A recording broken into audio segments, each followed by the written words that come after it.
Bosman ini mendukung 272 pejabat daerah sejak tahun 2022 dijabat oleh PLT sampai tahun 2027. Bahkan 100% kepala daerah di jabatan gubernur, wali kota, dan bupati di seluruh Indonesia yang hampir 500 wilayahnya hingga tahun 2027 dijabat oleh PLT. Sangat setuju. Setuju tidak ada pileg pemilihan legislatif hingga tahun 2027. Alias pileg 2024 tak perlu diadakan. Juga pilpres 2024 tidak perlu diselenggarakan. Setuju jabatan presiden diperpanjang 3 tahun lagi untuk mengatasi masalah pandemi hingga tahun 2027. Dan pastinya setuju jabatan presiden 3 periode. Sangat setuju di semua daerah hingga tahun 2027. Partai politik tidak berkuasa lagi sebagai pimpinan daerah sehingga 100% semua wilayah di bawah kendali pemerintah. Hal ini akan membuat Indonesia menjadi negara satu komando, garis lurus, tegak kemana aja. Pokoknya kemana saja presiden menghadap, saya manut.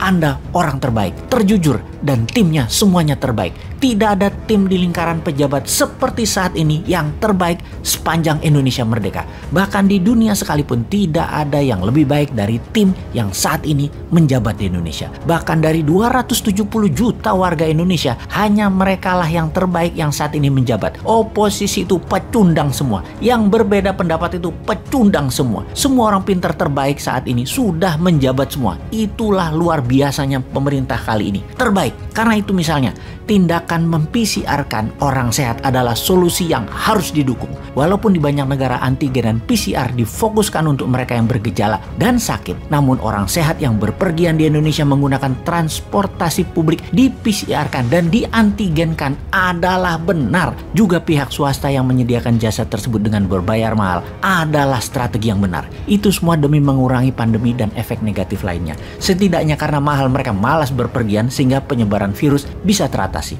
Untuk itu, booster seri 3 dan seri 4 segera disiapkan setiap 1 tahun ke depannya. Sebagaimana Bosman katakan sejak tahun 2020 di mana hal ini penyuntikan vaksin berseri sesuai dengan rencana untuk menyehatkan masyarakat sampai akhir jabatan 2032. Hal ini akan terus dan segera dilaksanakan. Keputusan tegas Presiden membatasi ekspor bahan mentah aneka tambang adalah sangat jenius. Eropa panik, dunia panik akan ketegasan ini dan membuat dunia takluk di bawah Indonesia kendali atas bahan mentah yang harus disegerakan menjadi bahan jadi. Bahkan ketika kebijakan 100% larangan ekspor batu bara, di mana negara utara Indonesia marah semua seperti Jepang, Filipina, Korea Selatan, Tiongkok, adalah langkah heroik Presiden. Hal ini sangat kami dukung. Bahkan ketika dibuka lagi batu bara untuk negara sahabat kakak tertua, batu baranya Indonesia harus bisa kembali ekspor lagi untuk mereka. Kami pun dukung. Pasti manfaatnya baik untuk negara karena yuan kembali masuk. Kasihan Tiongkok itu, walaupun kakak mereka mengemis-ngemis untuk batu bara kita. Untung ada orang yang paham tentang kakak tertua ini di kabinet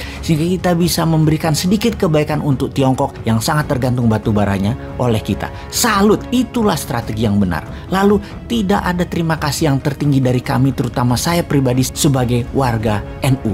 Juga sebagai salah satu co-founder dari perusahaan Urun Dana Santara. Dengan menggabungkan kekuatan ekonomi umat, ekonomi kerakyatan, mengkolaborasikan NU dengan Santara untuk dijadikan nama ibu kota baru Nusantara adalah sebuah kehormatan tertinggi. Nusantara, IKN, akan kami jalankan dengan amanah tinggi.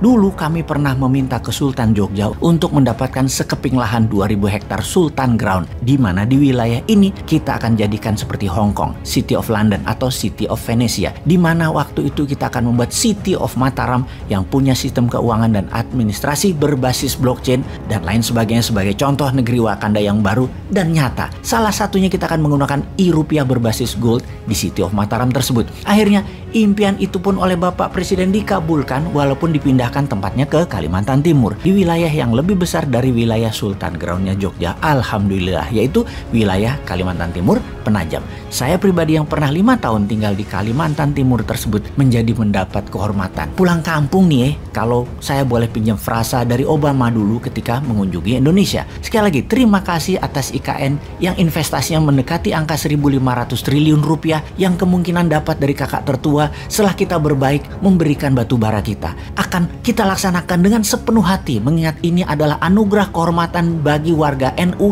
dan New Mind Nusantara yang dikabulkan permintaannya untuk membangun kekuatan ekonomi kerakyatan dan ekonomi umat yang dibesarkan di ibu kota baru Nusantara. Demikian informasi singkat ini Bapak Pimpinan Tertinggi Negara Indonesia, matur sembah nuwun dari calon wakil presiden 2027-2032 yang tidak diunggulkan oleh oligarki.